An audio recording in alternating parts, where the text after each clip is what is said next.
विकास प्रजापति स्वागत करता हूं आपका अपने YouTube चैनल जिसका नाम है फिजिक्स ट्रिक्स। जैसा कि आप जानते हैं कि हमारे YouTube चैनल पर अरिहंत सैंपल पेपर की एक सीरीज चलाई जा रही है जिसमें हम क्वेश्चंस के आंसर देते हैं और उन्हें समझाते भी हैं। इसी वीडियो में अब आगे के क्वेश्चंस का हम सॉल्यूशन करेंगे। चलिए सॉल्यूशन करते हैं। क्वेश्चन नंबर 25 है, point charge plus Q is kept near the vicinity of uncharged conducting plate, sketch electric field line between charge and the plate. Suppose we have a charge Q. यहाँ पर हमें बोला गया है कि एक चार्ज है और उसके रीजन में यानी विजिनिटी में एक अनचार्ज कंडक्टिंग प्लेट रखी गई है जिसके कारण इलेक्ट्रिक फील्ड का पैटर्न क्या होगा वो स्केच करके बताना है। अब यहाँ पर हमने एक पॉजिटिव चार्ज ले लिया है एज पर क्वेश्चन। इसके पास एक प्लेट रख दी है जो अनचार्ज कंडक्टिंग प्लेट है। जैसे ही चार्ज के पास कोई अनचार्ज प्लेट ली जाती है तो उस पर due to induction same amount of charge आ जाता है प्लेट के ऊपर। अगर ये पॉजिटिव है तो पहली सरफेस पर नेगेटिव आएगा जो इसके नियरेस्ट होगी और अपोजिट वाली पर same amount of charge positive चला जाएगा। अब इलेक्ट्रिक फील्ड लाइन पॉजिटिव से नेगेटिव की ओर चलती है तो जितनी लाइन इधर आएंगी सब पे एरो इधर लगेंगे और जो पॉजिटिव चार्ज से चलेगी उनसे एरो नीचे की साइड लगेंगे।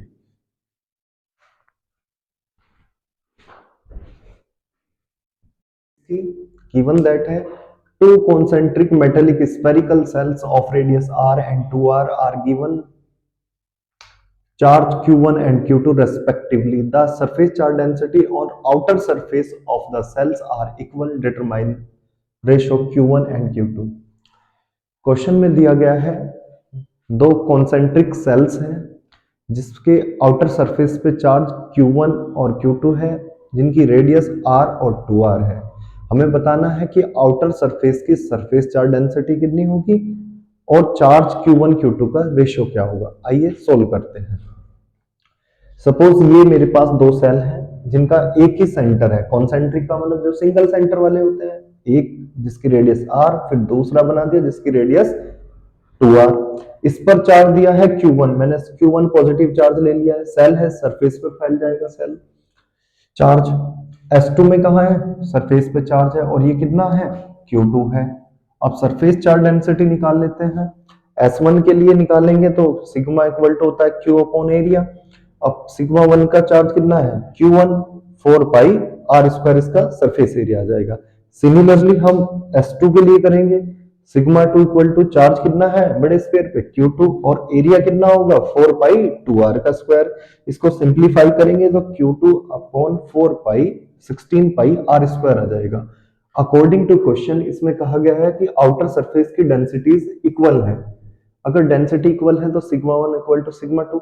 सिग्मा 1 की वैल्यू यहाँ पे पुट कर देंगे यहाँ से उठा के और सिग्मा 2 की यहाँ से वैल्यू यहाँ पर रखेंगे। q1 q2 एक साइड ले आएंगे, बाकी टर्म दूसरी साइड ले जाएंगे। जो कट सकती हैं उनको काट दिया जाएगा। 1/4 इसका क्या आ जाएगा रेशियो आएगा। Calculate the amount of work done in turning an electric dipole movement 3 into 10 की power -8 coulomb metre from its position unstable equilibrium to position of stable equilibrium in the uniform electric field of intensity 10 की power 3 Newton पर coulomb. Question में given है ये एक numerical है और numerical में हमें वर्क डन निकालना है जब एक डाइपोल अनस्टेबल से स्टेबल इक्विलिब्रियम में आता है। तो स्टेबल और अनस्टेबल इक्विलिब्रियम में बात होती है पोटेंशियल एनर्जी की। चलिए हम बात करते हैं इसमें क्वेश्चन में। फॉर अनस्टेबल इक्विलिब्रियम क्या होता है, अनस्टेबल जब होता है जब एनर्जी क्या हो मैक्सिमम हो। अरे मैक्सिमम एनर्जी होगी तभी तो कोई उछल कूद करेगा, तभी तो वो क्या रहेगा अनस्टेबल होगा। तो एंगल कितना होगा पाई होता है इसमें। u का फॉर्मूला होता है माइनस पी कोस थीटा। जैसे ही थीटा की जगह आप पाई रखेंगे इसकी वैल्यू होती है -1, माइनस माइनस प्लस होगा और u1 की वैल्यू आएगी पीई। इसको इक्वेशन 1 दे देंगे।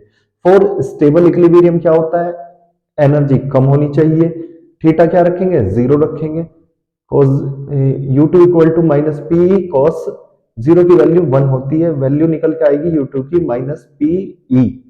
वर्क डन निकालेंगे, वर्क डन होता है चेंज इन पोटेंशियल एनर्जी। यानी U2 minus U1 minus PE minus PE, यहाँ बन जाएगा माइनस के 2PE। To as it is, P की वैल्यू यहाँ से लिख देंगे 3 इंटू 10 की पावर माइनस 8, इलेक्ट्रिक फील्ड यहाँ से लिखेंगे 10 की पावर 3 मल्टीप्लाई करें 2 3 जा 6 और 10 की पावर कितना आएगा 5 joule. Answer. A graph show the variation of Coulomb force versus 1 upon r square, where r is the distance between 2 point charges. Each pair of charges 1 microcoulomb, 2 microcoulomb and 1 microcoulomb minus 3 microcoulomb. Interpret the graph obtained.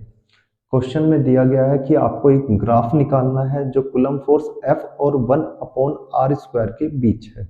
यहाँ पर charges के magnitude भी दिए गए हैं जो बताएंगे कि फोर्स कितना ज्यादा है दूसरे के कंपैरिजन में।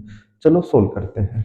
हमें पता है कि कूलम फोर्स जो होता है वो दोनों चार्ज की प्रोडक्ट के मैग्नीट्यूड के डायरेक्टली प्रोपोर्शनल होता है और square of the distance between them के इनवर्सली प्रोपोर्शनल। लेकिन ग्राफ F और 1 अपॉन आर स्क्वायर में पूछा गया है तो यहाँ पर डायरेक्टली प्रोपोर्शनल है तो ग्राफ का नेचर क्या है, एक स्ट्रेट लाइन आएगा।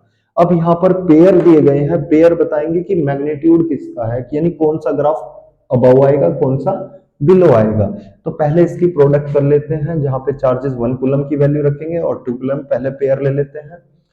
तो जब इसकी मल्टीप्लाई करेंगे तो 2 इंटू 10 की पावर माइनस 12 कूलम आएगा। सेकंड पेयर लेंगे 1 microcoulomb into minus 3 microcoulomb, minus sign सिर्फ नेचर शो करता है इसलिए नहीं लेंगे।